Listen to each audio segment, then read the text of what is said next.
Conqueror of distance and time, this twin has the stamina to survive until the wheel turns full circle, returning simplicity to motorcycle powerplants. And if that hasn't already happened, the 850 might be the bike that makes you realize it should.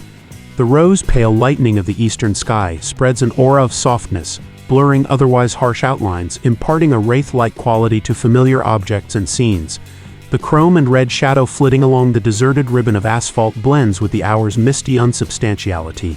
Only sleepy roosters and homecoming tomcats note its passage, its sound the deep mutter of far-off summer thunder, felt rather than heard. Seldom can you ride this well, and you realize that most of the credit must go to the machine. And like the ghosts who have been sharing the day's first misty moments with you, your bike has a distinctive emblem, a single word in decorative script emblazoned on the tank Norton.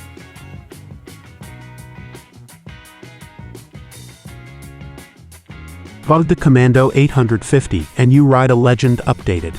An amalgam of 40 years of mechanical evolution, an anachronistic throwback to an age long dead, a hymn to the prowess of modern technology, sometimes heartbreaking, often frustrating, always extraordinarily capable and exhilarating. Back in the numbing grind of a large city's traffic and the stress of daily life, viewpoints tend to shift. The memory of magic rides fades, and it's with a critical frown you note the telltale puddle of oil on the garage floor. Listen to the whirs and rattles from the power unit, wrestle the machine through tight spaces, and curse the vibration which spoils a huge power spread. In that it possesses a strong character. The 850 is typically Norton. Relationships with it are a mad love-hate mixture. One thing it can't be accused of is adequacy, the science of not making mistakes. For those who equate extra size with more power, the revelation that the 850 produces the same as the 750 will doubtless be a disappointing one. It shouldn't be, in the light of what has been gained in the trade-off of specific output. Compression ratio down, power band lowered and lengthened, the capability of running on low-octane or no-lead fuel, improved emission control measures, less mechanical strain, they're all sweet words in an era when legislation is looming that will kill the hot performers as we know them.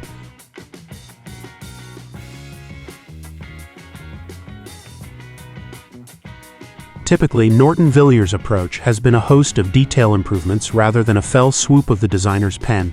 Even the capacity increase is the result of no more than a bore increase of 4 mm, from 73 to 77 mm. Actual capacity is now 828 cc.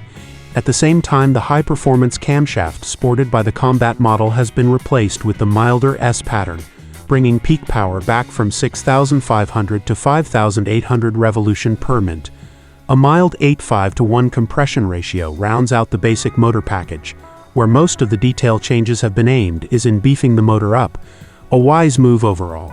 Commando riders like moving swiftly, and many tend to forget that there's a limit to the revving an undersquare pushrod twin with only 2 main bearings can take. Consider also that the Commando motor has a beautifully designed head which allows past the redline spinning, and the embarrassing reputation for the motor's unreliability becomes fairly understandable. Improved crankshaft material and new main bearings should work with the lower power band to improve the situation. The bearings incorporate rounded ends on the rollers to alleviate the extremely narrow contact path of conventional rollers when the shaft starts flexing at high revs.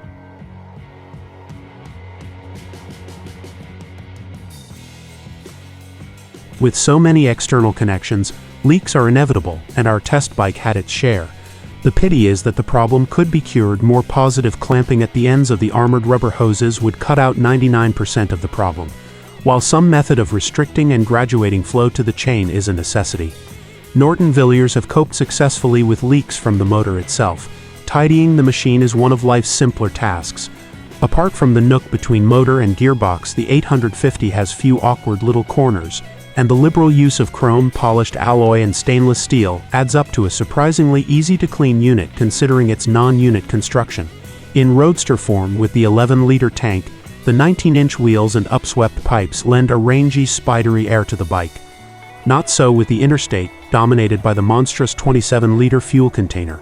The rest of the machine shrinks in proportions, ending up with a nicely balanced design.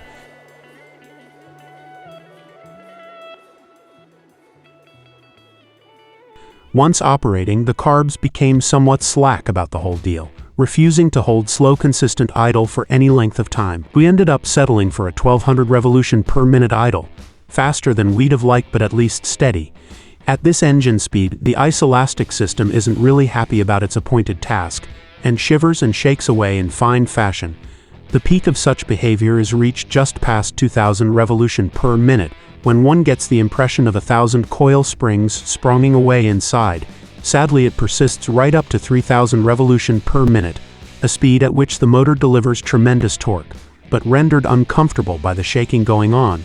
This forces more gear changes than one desires, and detracts from one of the bike's strongest points, its incredible spread of power.